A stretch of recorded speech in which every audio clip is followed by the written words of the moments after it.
जी अस्सलाम वालेकुम। हमारा नेक्स्ट टॉपिक है आइसोमेरिज्म। अगर हम आइसोमेरिज्म की बात करें तो आइसोमेरिज्म तमाम कंपाउंड्स के लिए ये कंसेप्ट यूज होता है, चाहे वो ऑर्गेनिक हो चाहे वो इनऑर्गेनिक हो, ठीक है। लेकिन आइसोमेरिज्म का जो कंसेप्ट है वो बहुत ज़्यादा इंपॉर्टेंस रखता है ऑर्गेनिक कंपाउंड्स के लिए। अगर हम ऑर्गेनिक कंपाउंड्स की बात करें उसमें इसकी बहुत ज़्यादा इंपॉर्टेंस है। इनऑर्गेनिक कंपाउंड्स में कुछ कॉम्प्लेक्सेस होते हैं, कोऑर्डिनेशन कंपाउंड्स होते हैं, 6 चैप्टर में है आपके, वो हम आगे चल के पढ़ेंगे, तो उनमें है, ठीक है। सिंपल कंपाउंड्स में उसका इतना कंसेप्ट नहीं है, ये रोल नहीं है। तो हम आइसोमेरिज्म के बारे में पढ़ेंगे, क्या आइसोमेरिज्म क्या है, किस तरह से ये कंसेप्ट चलता है और क्या क्या कुछ होता है इसमें, ठीक है। आइसोमेरिज्म स्टार्ट करने से पहले एक छोटा सा कंसेप्ट है, मैं वो क्लियर कर देता हूं आपको, वो है फंक्शनल ग्रुप। वो कंसेप्ट है फंक्शनल ग्रुप। ये फंक्शनल ग्रुप क्या होता है किसी ऑर्गेनिक कंपाउंड में, फंक्शनल ग्रुप का क्या कंसेप्ट है, क्या रोल है। तो भाई फंक्शनल ग्रुप जो है ऑर्गेनिक कंपाउंड का एक ऐसा कंसेप्ट है जिसकी बुनियाद पर पूरी ऑर्गेनिक केमिस्ट्री घूमती है। कैसे, क्या इसकी इंपॉर्टेंस है, एक छोटी सी डेफिनेशन है और मैं कह रहा हूं इसके ऊपर पूरी ऑर्गेनिक केमिस्ट्री घूमती है। कैसे, तो जरा हम देख लेते हैं। पहले इसकी डेफिनेशन मैं जस्ट आपको एलेबोरेट कर दूं। A group, a atom are a group of atoms attached to an organic compound। एक ऑर्गेनिक कंपाउंड के साथ जुड़ा हुआ, अटैच हुआ एक एटम या ग्रुप ऑफ एटम्स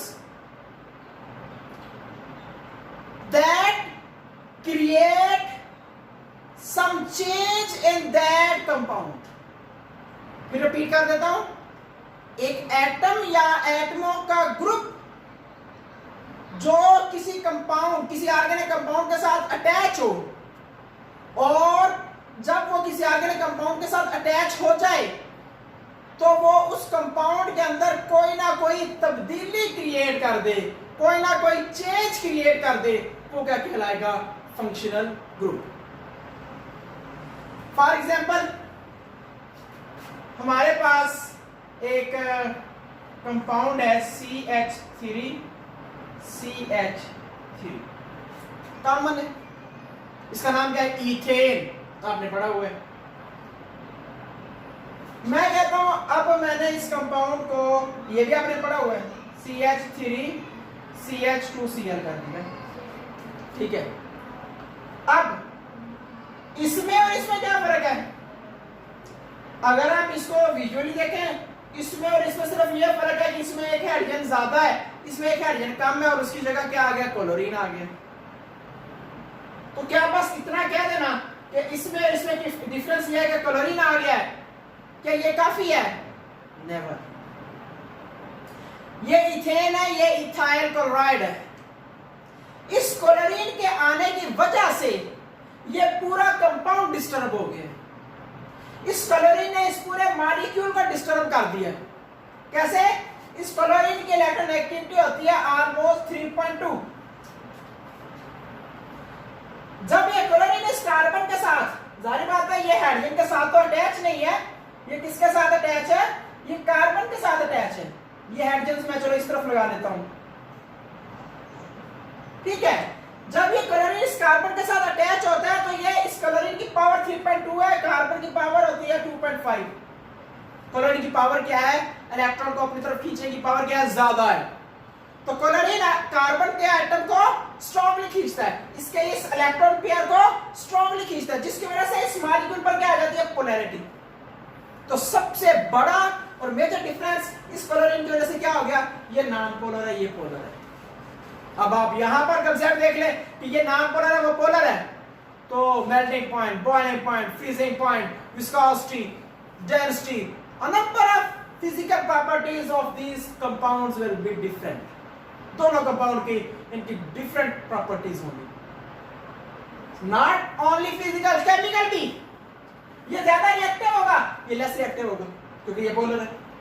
इसके अंदर अटैक होना मॉलिक्यूल का, किसी और का आकर ग्रुप का, बेस का अटैक होना वो इजी है, ये सर का उसके ऊपर नहीं होगा, क्योंकि नॉन पोलर है, उसके ऊपर कोई इलेक्ट्रॉनिक डिस्टर्बेंस ही नहीं है, तो अटैक क्या होगा, कुछ नहीं होगा। दैट मींस ये एक छोटा सा कंसेप्ट मैं इधर बताया था, क्योंकि ये पिछले टॉपिक में था, स्किप हो गया, वहां पर इसका एक टेबल दिया हुआ है, आपने उस टेबल को फिलहाल नहीं करना। उसकी वजह यह है कि वो टेबल आगे 6 चैप्टर्स तक चलना है, तो आप अभी उस टेबल को रटा मारना रट लो, इसका कोई फायदा नहीं है। आप उस टेबल को जस्ट एक दफा रीड आउट कर लो, यही काफी है, ठीक है। तो उस लिहाज से फंक्शनल ग्रुप का कांसेप्ट क्लियर हो जाता है। अब इसके अलावा और भी बहुत से फंक्शनल ग्रुप्स हैं, अल्कोहलिक ग्रुप है, हैलाइड ग्रुप आ गया, उसके बाद और कौन से होते हैं, कीटो ग्रुप होते हैं, अल्डिहाइड ग्रुप होता है, कार्बोक्सिलिक, डिफरेंट होते हैं। हम उनको क्या करेंगे, स्टेप बाय स्टेप उनका बेसिक कांसेप्ट और उनके अटैच होने से क्या चेंजेस होते हैं वो साथ साथ हम पढ़ेंगे। अभी हम जस्ट एक एग्जांपल थी, एक बेसिक कांसेप्ट देना था कि फंक्शनल ग्रुप होता क्या है, ठीक है। अब हम आते हैं हमारे असल टॉपिक की तरफ, दैट इज आइसोमेरिज्म। आइसोमेरिज्म होता क्या है, मैट्रिक में भी डेफिनेशन पढ़ी इसकी, एफएससी में फर्स्ट ईयर में भी पढ़ी। होता क्या आइसोमेरिज्म, एक ऐसा दो ऐसे मॉलिक्यूल जिनका मॉलिक्यूलर फार्मूला सेम हो, मॉलिक्यूल उनके अंदर नंबर ऑफ एटम्स, वो मॉलिक्यूल होता है, मॉलिक्यूलर फार्मूला क्या होता है कि number of atoms, exact number of atoms. तो मतलब क्या हुआ, उनके अंदर number of atoms and types of atoms same हो दो मॉलिक्यूल के अंदर, लेकिन उनकी स्ट्रक्चर क्या हो, डिफरेंट हो, वो क्या कहलाएगा, आइसोमर, एक दूसरे को आइसोमर हो जाएंगे। तो उस ओवरऑल कांसेप्ट को क्या कहेंगे, आइसोमेरिज्म। उस फिनोमेना को क्या कहेंगे, आइसोमेरिज्म, ठीक है। तो हम स्टार्ट करते हैं। आइसोमेरिज्म के लिए एक सिंपल सा पहले जनरल ओवरव्यू ले लें कि पहले 3 जो हाइड्रोकार्बन्स हैं, मीथेन, इथेन, प्रोपेन, इनके आइसोमर्स नहीं होते। क्यों नहीं होते, सिंगल कार्बन है या 2 कार्बन है या 3 कार्बन है, उनकी पोजीशन इतनी ज्यादा डिफरेंट होती है। फॉर एग्जांपल आप कहते हैं जी प्रोपेन, इसका कोई आइसोमेरिज्म होगा, तो देखें ये CH3 है, CH2 है, CH3 है, तो ये है।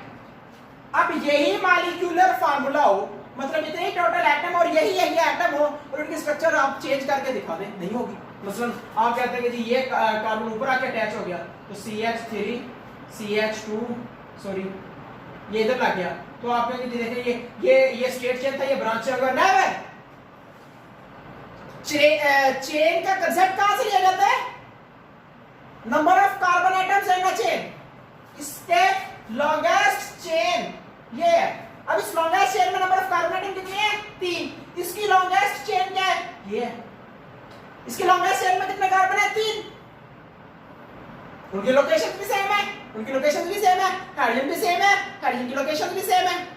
So this is not a branched compound, ये कोई ब्रांच्ड नहीं है, ये एक ही चेन है जिसको आपने अपनी मर्जी से टेढ़ा कर दिया। In concept of chemistry it is not, it is a straight chain compound, not branch. This is also like this same. इसका मतलब क्या हुआ, प्रोपेन का कोई आइसोमर नहीं बन सकता, कोई चेन स्ट्रक्चर नहीं बन सकती। अगर प्रोपेन 3 कार्बन वाला उसकी नहीं बन सकती, तो भाई 2 की कैसे बनेगी, 1 की तो पॉसिबल ही नहीं होगी किसी सूरत में, ठीक है। तो ये बात ध्यान में रख लें कि 3 कार्बन तक जो हाइड्रोकार्बन्स होते हैं उनके आइसोमर्स नहीं बनते। 4 आता है, 4 वाला कौन सा होता है हमारे पास, ब्यूटेन होता है, ब्यूटेन के आइसोमर बनते हैं। 2 आइसोमर होते हैं ब्यूटेन के, ठीक है। उसके बाद प्रोपेन आ जाता है, 3 होते हैं, सॉरी पेंटेन आ जाता है, 3 होते हैं। आगे हेक्सेन, हेप्टेन, ऑक्टेन, डिकेन, 30 तक। जब आप सिर्फ 30 कार्बन चेन तक पहुंचते हैं ना, तो आइसोमर्स की तादाद बिलियंस में चला जाती है, मिलियंस में चली जाती है। ऐसा क्या हो जाता है भाई, देखें इधर मैं कहता हूं आपके पास है 1 2 3 4 5 कार्बन, इसको ऐसे कर लो, 1 2 3 4 5 इधर लगा दो, पॉसिबल है। आप एक और कर लो, इसको इस तरह से कर लो, 1 2 3 4 5, पॉसिबल है। 5 कार्बन है तीनों में, फर्क क्या आ गया? ये स्ट्रेट चेन है, ये सिंगल ब्रांच है, डबल ब्रांच। चूंकि ये डबल ब्रांच है, ये सिंगल ब्रांच है, ये स्ट्रेट चेन है, तीनों डिफरेंट स्ट्रक्चर्स हैं, लेकिन इनके अंदर नंबर ऑफ कार्बन एटम्स, जब कार्बन एटम इक्वल होंगे तो हाइड्रोजन एटम्स भी इक्वल हो जाएंगे। सही है। तो हमारे पास ये क्या है, ये पेंटेन 3 आइसोमर रखता है, 5 कार्बन वाला। आप हेक्सेन में जाओगे बढ़ जाएंगे, हेप्टेन में जाओगे बढ़ जाएंगे। क्यों? चेन लेंथ बढ़ती जा रही है चेन की। जब चेन की लेंथ बढ़ रही है तो भाई जितनी मर्जी पोजीशन चेंज करते जाएं, किसी एक कार्बन को उठा के उधर लगा दे, कभी 2 कार्बन वाली चेन बना दे, कभी 3 कार्बन वाली चेन, कभी 10 कार्बन वाली, जितनी मर्जी बनाए, जब तक 30 तक पहुंचेंगे, 30 तक पहुंचते अगर आप कंसेप्ट में आप एक फर्स्ट के 10 कार्बन की चेन बना ले, उसके साथ जितनी मर्जी और चेन्स बना ले, 5 कार्बन की बना ले, 4 जितनी मर्जी बनती जाए, तो इसका मतलब क्या हुआ फिर कि concept of isomerism and the number of isomers depend upon the number of carbon atoms in the compound. Compound के अंदर कार्बन एटम्स की तादाद पर डिपेंड करता है कि कितने आइसोमर होंगे किसी भी ऑर्गेनिक कंपाउंड के या किसी भी हाइड्रोकार्बन के। ठीक है, तो ये था ओवरऑल कंसेप्ट कि आइसोमेरिज्म होता क्या है और इसको हम डिस्कस किसी तरह करते हैं और कौन कौन से मॉलिक्यूल के आइसोमर्स नहीं बन सकते। अब हम आते हैं आगे इसकी टाइप्स की तरफ। तो भाई इसकी 2 टाइप्स हैं। एक क्या है, एक टाइप इसकी क्या है, उसका नाम है जी स्ट्रक्चरल आइसोमरिज्म, और दूसरी टाइप का नाम क्या है भाई, जियोमेट्रिक आइसोमरिज्म। ज्योमेट्रिक आइसोमरिज्म है, ठीक है। अब स्ट्रक्चर आइसोमेट्रिक आइसोमरिज्म की आगे टाइप्स आ जाती हैं। स्ट्रक्चर आइसोमरिज्म के आगे 5 टाइप्स हैं, ठीक है, 1 2 3 4 5। कौन कौन सी हैं? चेन आइसोमरिज्म है, उसके बाद और कौन सी है, पोजीशन आइसोमरिज्म है, पोजीशन आइसोमरिज्म है, फंक्शनल ग्रुप आइसोमरिज्म है, उसके बाद मेटामरिज्म है, उसके बाद टॉटमरिज्म। 5, ठीक है। ज्योमेट्रिक आइसोमरिज्म के आगे 2 टाइप्स हैं। कौन सी है? एक है सिस आइसोमरिज्म और दूसरा क्या है, ट्रांस आइसोमरिज्म। तो सिस आइसोमर्स होते हैं और ट्रांस आइसोमर्स होते हैं, इसमें ज्योमेट्रिक आइसोमरिज्म, ज्योमेट्री नाम से ज़ाहिर हो रहे। तो अब इन सबको एक एक करके डिस्कस कर लेते हैं, ठीक है। तो पहले हम स्ट्रक्चर आइसोमरिज्म की 5 टाइप्स हैं, उनको डिस्कस कर लेते हैं, उसके बाद फिर हम आ जाएंगे ज्योमेट्रिक आइसोमरिज्म।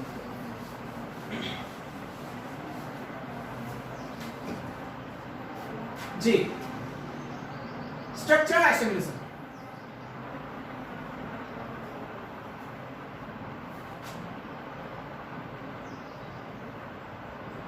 इसमें पहली टाइप हमने बात की, कौन सी होती है? Chain isomerism.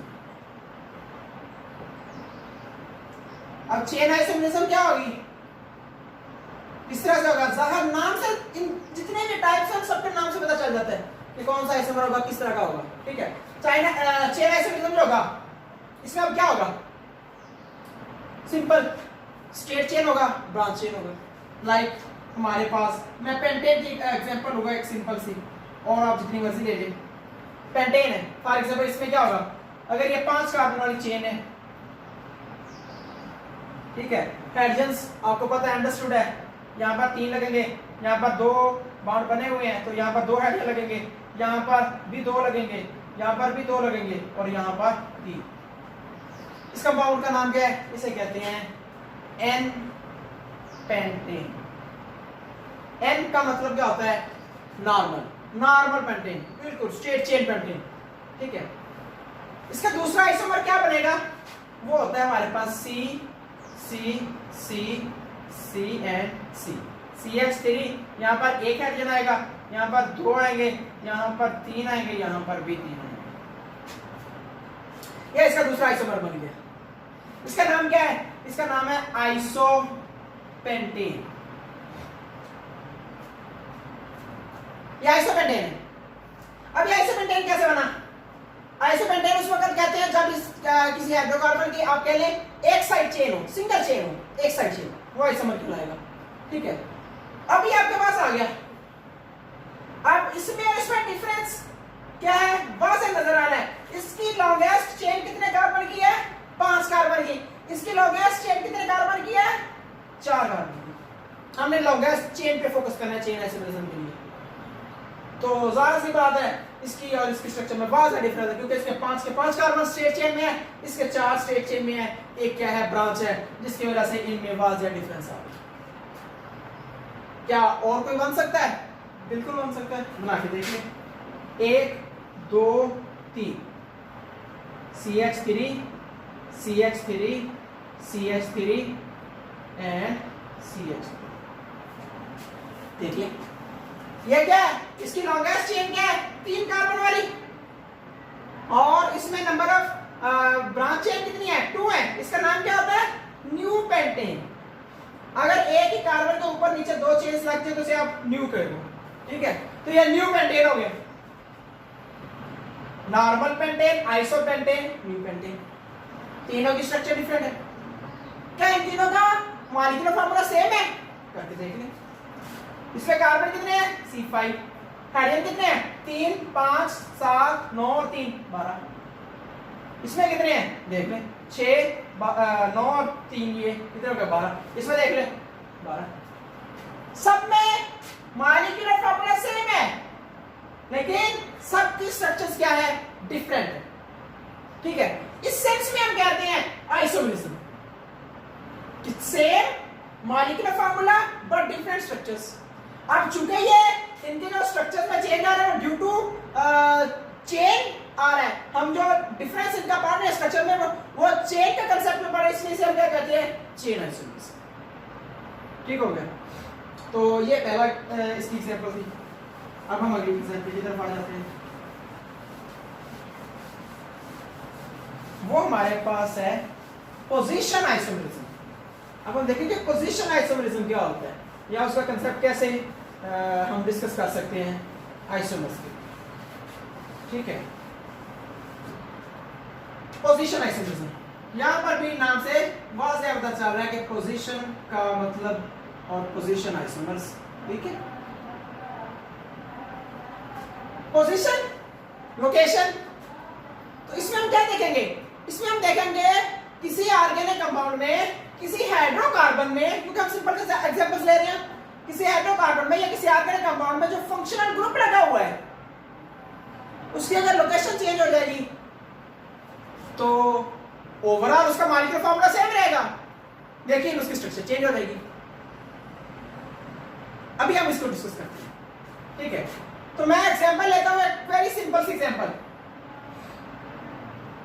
CH3 CH2 CH2 Cl। इस कंपाउंड का नाम क्या है? यहां पर थोड़ा सा मैं टच देने लगा हूं, क्योंकि इस टॉपिक के बाद हमारा अगला चैप्टर शुरू होगा, 8वां चैप्टर हाइड्रोकार्बन्स का। वहां पर हम नॉमेनक्लेचर पढ़ेंगे, तो यहां पर भी थोड़ा सा उसका कंसेप्ट आना है नॉमेनक्लेचर का, कि कंपाउंड को नाम कैसे देते हैं, तो इसलिए मैं उसको थोड़ा सा यूज करता हूं। ठीक है, हमने इसको पहले नंबर पर इसको नाम देने के लिए हमने पहले इसकी नंबरिंग कर लेनी है 1 2 3, और नंबरिंग कर लिया जिधर से फंक्शनल ग्रुप लगा होगा। ठीक है, अब इस कंपाउंड का नाम क्या होगा? 3 कार्बन वाले को क्या कहते हैं? प्रोपेन। क्लोरीन कितने कार्बन पर लगा हुआ है? पहले कार्बन पर, इसे पढ़ेंगे 1 क्लोरोप्रोपेन। ठीक है, 1 क्लोरोप्रोपेन, एक कार्बन पहले पर लगा हुआ है क्लोरीन। सही। अब एक और एग्जांपल ले लें, CH3 CH3। मैं कहता हूं क्लोरीन कहां लग गया? मैंने इधर लगा दिया। ठीक है, ये सही से लग गया इसका। अब ये आपके पास है, इसमें अब इसका नाम क्या होगा?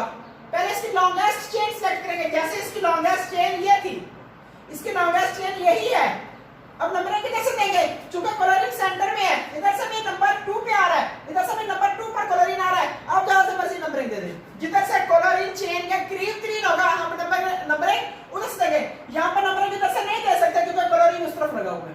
फंक्शनल ग्रुप जिस तरफ, फंक्शनल ग्रुप में नहीं है, ठीक है, फंक्शनल ग्रुप जिस तरफ लगा होगा हम नंबरिंग उधर से स्टार्ट करेंगे।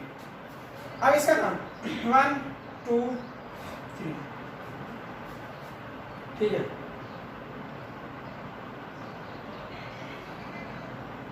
ये आपके पास कंसेप्ट है। अब इसमें हम देख लें कि ये 1 क्लोरोप्रोपेन, ये 2 क्लोरोप्रोपेन, इसका नाम क्या देंगे? 2 क्लोरोप्रोपेन। चलो हमने नाम दे दिया इसको, ठीक है, प्रोपेन। अब स्ट्रक्चर भी डिफरेंट होगी, इसके पहले कार्बन पे लगी, इसके दूसरे कार्बन पे लगी।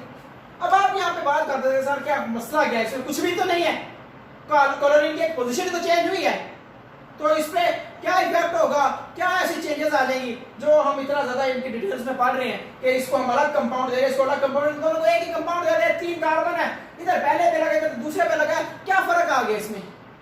क्या फर्क आ गया कि आप इसको दोनों नाम दे रहे हैं, आप एक ही नाम रख लें इसका, क्लोरोप्रोपेन कह दें। आप इसको क्यों आयुपैक नेम लेकर और इस तरह से इतना टफ कर रहे हैं, 1 क्लोरोप्रोपेन और 2 क्लोरो, ऐसा क्यों कर रहे हैं? तो भाई उसका एक कंसेप्ट है, एक बेसिक रीजन है कि इन दो कंपाउंड को जो जस्ट स्लाइटली डिफरेंट है, इन दो कंपाउंड को भी नाम दिया है केमिस्ट्री वालों ने, आयुपैक ने, international union of pure and applied chemistry ने, उन्होंने इसको 2 डिफरेंट नेम दिए हैं। क्यों दिए हैं, क्या रीजन है उसकी? एक कंसेप्ट 1 मिनट के लिए इस पर फोकस कर लें। क्या है? इसमें क्लोरीन पहले कार्बन पर अटैच है। जब इसमें क्लोरीन पहले कार्बन पर अटैच है तो इस क्लोरीन का और ये कार्बन का ये वाला बॉन्ड जो है ये सबसे ज्यादा पोलर होगा। यहां पर रिएक्टिविटी इस ग्रुप पर आएगी इजीली। ये जो कार्बन एटम्स हैं या ये जो हाइड्रोजन एटम्स के साथ ये इतने रिएक्टिव नहीं होंगे, ये ज्यादा रिएक्टिव नहीं होंगे। अगर आप इधर आ जाएं, इधर ये कार्बन, इन दोनों की रिएक्टिविटी इसकी थोड़ी ज्यादा होगी क्योंकि ये क्लोरीन का थोड़ा करीब है, इसकी रिएक्टिविटी सबसे कम होगी। अगर इस मॉलिक्यूल में आपसे कोई पूछ ले बताएं कौन सा कार्बन सबसे नॉन रिएक्टिव है, इनर्ट है, तो आप क्या कहेंगे? आप कहेंगे कि सर वो ये वाला कार्बन है क्योंकि ये क्लोरीन से बहुत दूर है, इसके ऊपर उसकी इलेक्ट्रोनेगेटिविटी का असर बहुत कम होगा। जबकि इन दोनों कार्बन पर क्लोरीन का असर क्या होगा? इक्वल होगा। दोनों कार्बन पर ये दोनों इक्वली रिएक्ट होंगे और इस पर क्लोरीन का ज्यादा असर होगा, ये ज्यादा रिएक्टिव होगा इन दोनों की निस्बत। अब इसमें क्या क्राइटेरिया था? हर कार्बन की रिएक्टिविटी डिफरेंट थी। यहां पर 2 की एक जैसी होगी, एक की डिफरेंट होगी। This is the concept. Only chlorine को चेंज करने से आपके पूरे मॉलिक्यूल की, मैं फिजिकल प्रॉपर्टी की बात नहीं कर रहा, मैं कुछ नहीं बात कर रहा, मैं कह रहा हूं जस्ट एक क्लोरीन की पोजीशन चेंज होने से आपका जो पूरा मॉलिक्यूल है उसकी रिएक्टिविटी, उसकी रिएक्शन करने की जो नेचर है वो चेंज हो गई है। सही है? तो इस वजह से हमें इनको डिफरेंट कंपाउंड मानना पड़ता है कि ये दोनों डिफरेंट है। इनको आप सेम नहीं कहोगे कि वो पहले कार्बन या दूसरे कार्बन, कोई फर्क नहीं, फर्क है और बहुत बड़ा है। ठीक है? तो इस कंसेप्ट में हम क्या ले लेते हैं? Position isomerism. तो पोजीशन किस चीज की पोजीशन है? यहाँ पर पोजीशन है फंक्शनल ग्रुप की, कि जो फंक्शनल ग्रुप है वो किस तरह से अटैच होगा। पहले कार्बन पर अटैच होगा तो उसका कंपाउंड और हो जाएगा, दूसरा होगा उस कंपाउंड का नाम और हो जाएगा, तीसरे पे होगा उसका नाम और हो जाएगा। ये तो 3 कार्बन वाला है, इसमें इधर लगाओ एक ही नाम है क्योंकि इधर से ये वन इधर से वो वन। लेकिन अगर थोड़ी लंबी चेन हो जाए 5 कार्बन वाली फिर बहुत डिफरेंसेस आएंगे। क्लियर? तो ये था पोजीशन आइसोमेरिज्म। और एग्जांपल इसकी ले लें। और एग्जांपल हमारे पास है CH3 CH2, हमारे पास CH2 है और OH ये आपके पास है। इसको क्या कहोगे? इसे कहोगे 1 प्रोपाइल अल्कोहल। इसका एक और नाम भी होता है लेकिन हम उसकी तरफ नहीं जा रहे, हम सिर्फ इसको अल्कोहल की तरफ जा रहे हैं। ठीक है जी? उसके बाद अगर इसी कंपाउंड को थोड़ा सा इस तरह से चेंज कर दिया जाए, मॉडिफाई कर दिया जाए, तो इसका नाम क्या होगा? 2-प्रोपाइल अल्कोहल। ठीक है, ये आपके पास बेसिक डिफरेंसेस आ जाएंगे। ठीक है, तो जस्ट आपके OH की पोजीशन चेंज होने से आप उसको, चूंकि दूसरे कार्बन पर आ गया, उसको 2-प्रोपाइल कहोगे, उसे आप 1-प्रोपाइल का नाम दोगे। ठीक है, तो ये बेसिक इन दोनों में डिफरेंस है। ठीक है, अब हम अगले कंपाउंड की तरफ आ जाते हैं, और कौन सी इसकी आइसोमरिज्म की एग्जांपल्स होंगी। उसमें हमारे पास नेक्स्ट एग्जांपल टाइप जो है वो आ जाती है फंक्शनल ग्रुप आइसोमरिज्म। कि फंक्शनल ग्रुप आइसोमरिज्म जो है वो क्या होता है। ठीक है,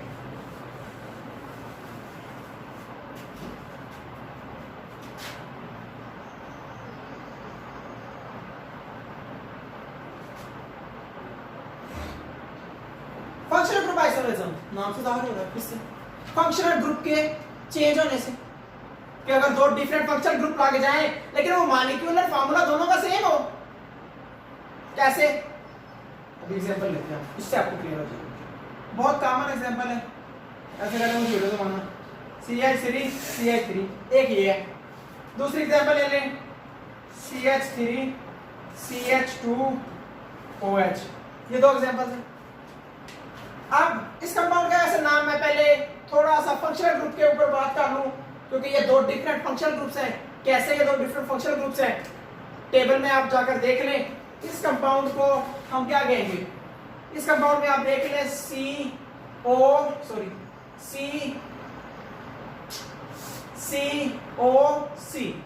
ये है। और इसमें क्या है? इसमें आपके पास CCOH, ये आपके पास एक अल्कोहलिक ग्रुप होता है। अगर OH लगा हो किसी भी कार्बन के साथ, वो क्या कहलाएगा? Alcoholic group. और अगर दो कार्बन्स के दरमियान एक ऑक्सीजन के थ्रू लिंकेज हो, दो कार्बन आपस में एक ऑक्सीजन के जरिए लिंकेज में आए, तो उसे हम क्या कहते हैं? ईथर। ठीक है, तो ये जरा मेन डिफरेंस याद कर लें, ये फंक्शनल ग्रुप से डिफरेंट डिस्कस होते हैं। अब हम आते हैं इनके ऊपर। अब जरा देखें, ये आपके पास क्या आ गया? इस कंपाउंड का नाम क्या है? इस कंपाउंड को पढ़ते हैं डाई मिथाइल ईथर। इसे आप डाई मिथाइल ईथर कहते हैं। डाई का मतलब क्या होता है? 2। मिथाइल किसे पढ़ते हैं? ये मिथाइल ग्रुप से। ईथर मैंने बता दिया, अगर दो कार्बन के द्वारा लिंकेज ऑक्सीजन से हो तो वो ईथर लिंकेज होगी। तो इस तरह से डाई मिथाइल ईथर होगा। ये क्या है? ये आपके पास इस कंपाउंड का नाम है, आपने बहुत पढ़ा हुआ है इस कंपाउंड को मैट्रिक में, एफएससी में, फर्स्ट ईयर में, एथानॉल, या इसका दूसरा नाम कॉमन नेम है इथाइल अल्कोहल।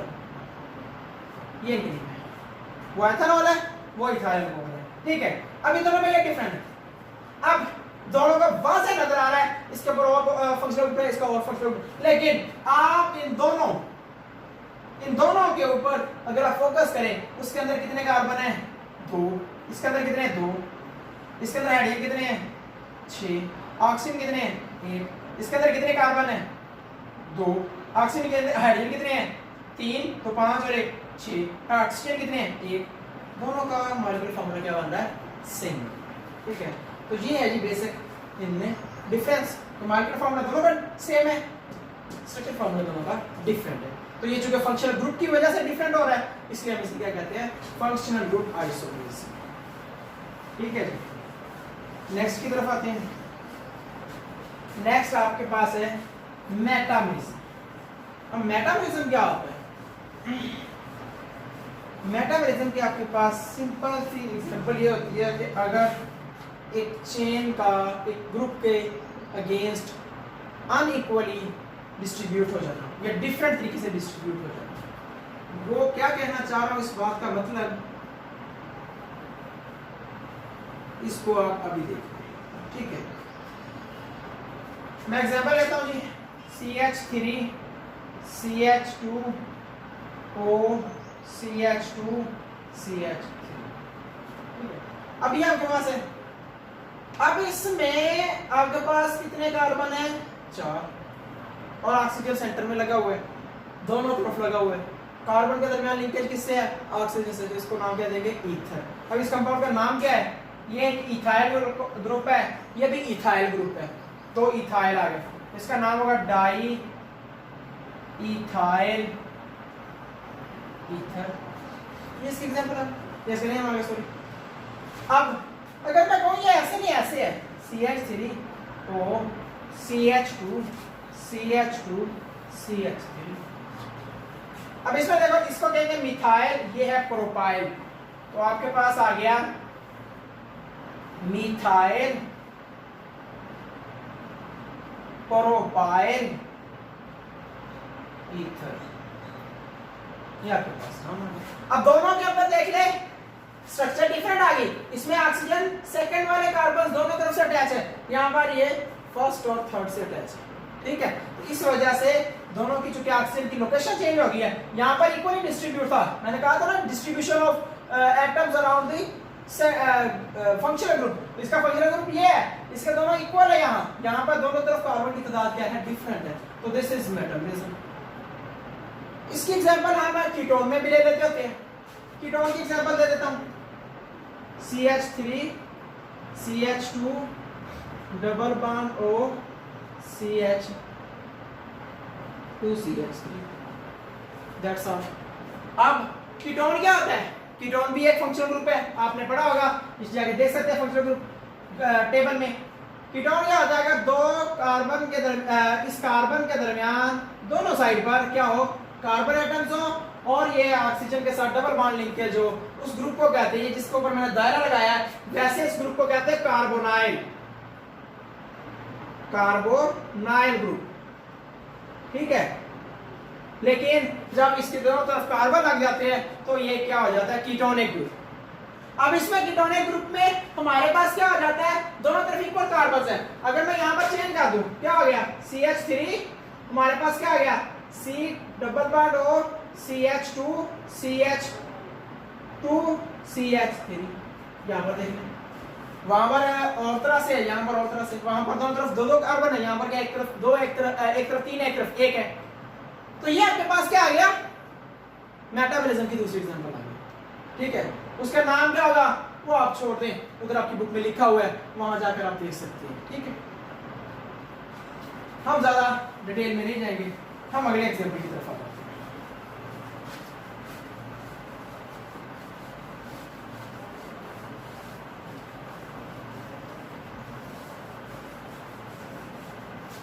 अगली एग्जांपल हमारे पास है जी टार्टोमरिज्म। टार्टोमरिज्म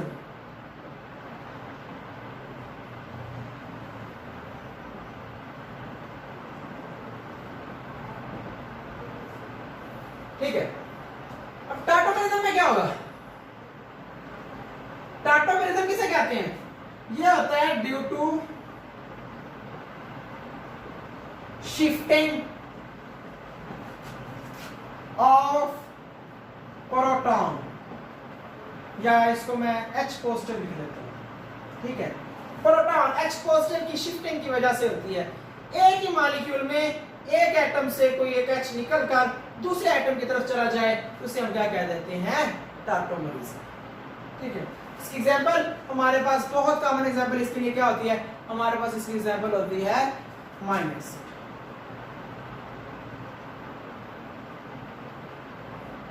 ठीक है। अब अमीनो एसिड होता क्या है, किस तरह से लिखते हैं, ये आपको वैसे ही पता है। यहाँ पर NH2 होता है, यहाँ पर COOH होता है, इस तरफ H, ठीक है। अब ये तो हो गया अमीनो एसिड, ये R किसे रिप्रेजेंट करता है? ये एक लॉन्ग चेन कार्बन की एक लॉन्ग चेन को ज़ाहिर करता है। यहाँ इसका मतलब एक कार्बन भी हो सकता है, इसमें दो कार्बन भी, लॉन्गेस्ट चेन हो सकती है डिफरेंट, ठीक है। अब इसमें टार्टोमरिज्म कहाँ से आ गया?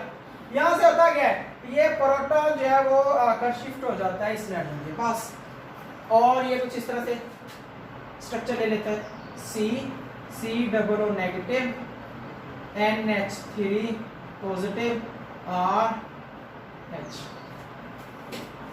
ये मॉलिक्यूल और ये मॉलिक्यूल दोनों के स्ट्रक्चर में डिफरेंट है, दोनों के अंदर मॉलिक्यूलर फार्मूला दोनों का सेम है, आप चेक कर लें। और ये एक न्यूट्रल मॉलिक्यूल है, ये एक डाइपोलर आयन है, लिख देता हूं नाम डाइपोलर आयन। अब डाइपोलर आयन क्या होता है? आयन तो हो गया जिसके ऊपर पॉजिटिव या नेगेटिव चार्ज हो। डाइपोलर क्या, अगर एक ही मॉलिक्यूल में पॉजिटिव और नेगेटिव चार्ज आ जाए तो वो क्या कहलाएगा? Dipolar ion. और इसका नाम हमारे पास आपकी बुक में लिखा हुआ है ज़्विटर है। ठीक हो गया? तो ये इसकी डायग्रामिज्म है।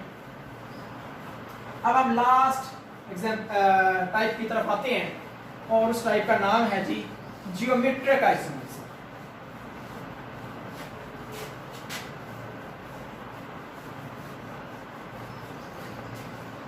जी, अब जियोमेट्रिक आइसोमरिज्म क्या होता है?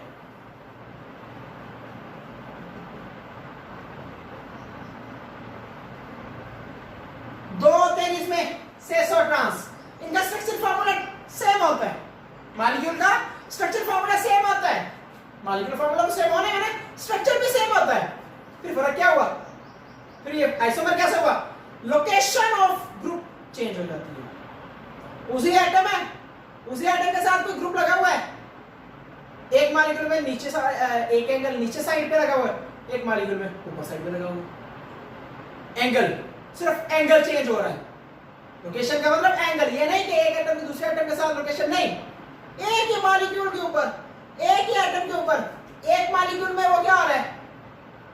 नीचे वाली साइड पे आ रहा है, दूसरे साइड पे ऊपर आ रहा है, मतलब लोकेशन विद एंगल ये चेंज हो रही है। इसी वजह से इसे ज्योमेट्री कहते हैं, क्योंकि आपको पता है ज्योमेट्री में मेन रोल ही एंगल का होता है।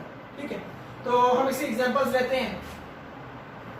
सिस ट्रांस है जी, एक ही टाइप है इसकी, सिस ट्रांस आइसोमरिज्म। सिस क्या होगा और ट्रांस क्या होगा? पहले इसके लिए एक नेसेसरी कंडीशन देख लें। नंबर 1 नेसेसरी कंडीशन पहली क्या होगी कि जो single atom to group attach, चले अटैचिंग टू सेम एटम, एक एटम के साथ जो ग्रुप अटैच है मस्ट बी डिफरेंट। एक एटम के साथ मॉलिक्यूल में जो दो ग्रुप अटैच होंगे वो दोनों डिफरेंट होने चाहिए। दूसरी कंडीशन, एट लीस्ट, हम इस लेवल की बात कर रहे हैं, हाई लेवल या बीएससी एमएससी की बात नहीं कर रहे, उसमें थोड़ा कंसेप्ट चेंज हो जाता है, जस्ट आपको एफएससी तक क्लियर करने के लिए। At least a double bond should be present। ठीक है, एक डबल बॉन्ड जो है ना वो कम से कम होना चाहिए, कम से कम एक डबल बॉन्ड। अब डबल बॉन्ड क्यों होना चाहिए हम आगे जाकर एग्जांपल्स में देखेंगे। ठीक है, तो ये दो देख ले, इनको मेमोराइज कर ले। हम इन दोनों कंडीशंस को लेते हुए आगे से ट्रांस को डिस्कस करते हैं। तो पहले है जी सिस ट्रांस की हम एक सिंपल सी जो एग्जांपल है वो हम डिस्कस करेंगे। ठीक है, कौन सी है? सी डबल बॉन्ड सी, इधर लग गया जी H, इधर लग गया CH3, इधर भी क्या लग गया CH3, इधर क्या लग गया H। ये आपके पास कौन सा आइसोमर है?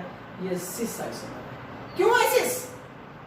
इसलिए कह रहे सिस, सिस के लिए क्या कंडीशन है वो क्लियर कर लेते हैं कि सिस में एक साइड पर जो दोनों ग्रुप लगे हुए हैं वो सेम होने चाहिए।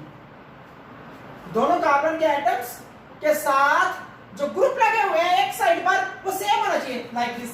यहां पर दोनों तरफ क्या है? हाइड्रोजन, और यहां पर क्या है? Methyl groups. तो अगर दोनों मिथाइल ग्रुप उस एक साइड पर ही लगे होंगे तो वो क्या कहलाएगा? सिस अल्कीन। ये सिस अल्कीन होगा, नाम नहीं लिख रहा, बाद में लिख लेंगे। सिस अल्कीन है ये।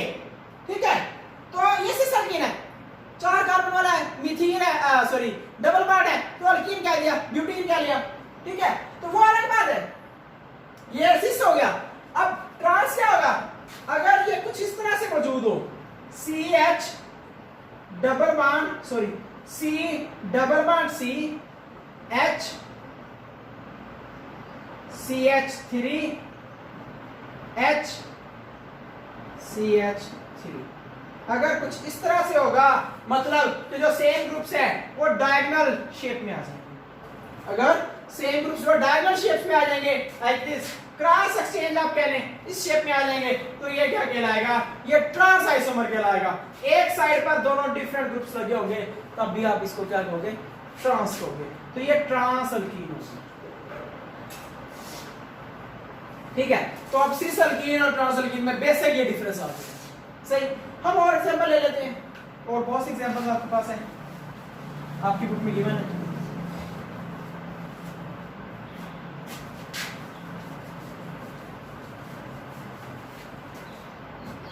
आप एग्जांपल ले लेते हैं जी,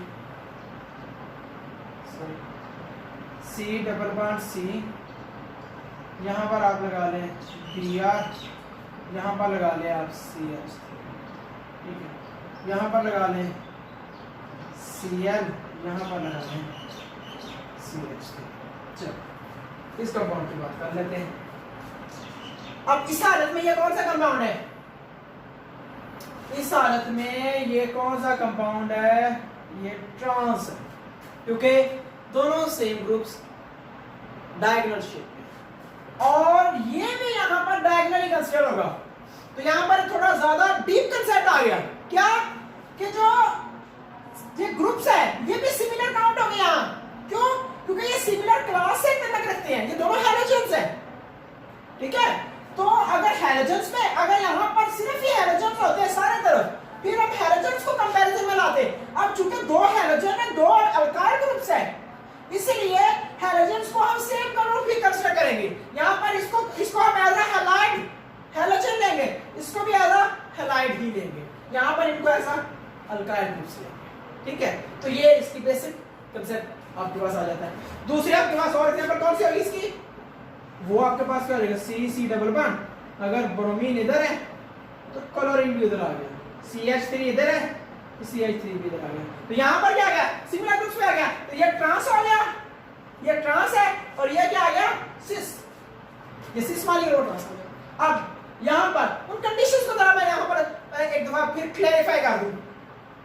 क्या था कि एक कार्बन एटम के साथ या एक एटम के साथ जो ग्रुप 2 अटैच है वो दोनों डिफरेंट होना चाहिए। देख ले यहां पर एक हाइड्रोजन एक अल्काइल है, यहां पर देखें एक हाइड्रोजन एक अल्काइल है एक हाइड्रोजन है, दोनों एक कार्बन के साथ जो ग्रुप अटैच है दोनों डिफरेंट होना चाहिए। सेकंड, दोनों के दरमियान कम से कम एक डबल बॉन्ड होना चाहिए है। अब यहां पर बात करता हूं मैं डबल बॉन्ड का क्या रोल है। आपको यहां लग रहा है ये डबल बॉन्ड क्या है, आपको यहां लग रहा है डबल बॉन्ड क्या है, दो लाइनें, दो बॉन्ड्स। एक्चुअली आप इसके अगर डीप कंसेप्ट में जाएंगे, बेसिक कंसेप्ट में जाएंगे, तो आपको याद आएगा कि ये असल में ऐसे नहीं, ये चीज है, ठीक है। ये असल में क्या चीज है, ये असल में कुछ ऐसी चीज है कि ये ऐसे भी एक बॉन्ड बना हुआ है और एक बॉन्ड ऐसे बना हुआ है, ऐसे, ठीक है। मतलब क्या हुआ, इसको सिंपल अल्फाज में, एक बॉन्ड ऐसे बना हुआ है, दूसरा बॉन्ड ऊपर से नीचे से, जैसे कह लो कि ऊपर नीचे से एक किस्म की गांठ दी हुई है, ठीक है, गांठ दी हुई है।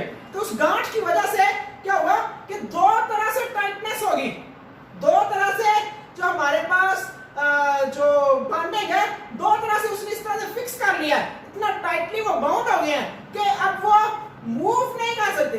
अगर ये यहाँ पर ऐसे घूमने की कोशिश करेगा तो ये बॉन्ड टूटेगा पहले, क्योंकि वो दो तरह से बना हुआ स्ट्रक्चर दी हुई है, तो वो बॉन्ड पहले टूटेगा फिर ही वो रोटेट कर सकेगा।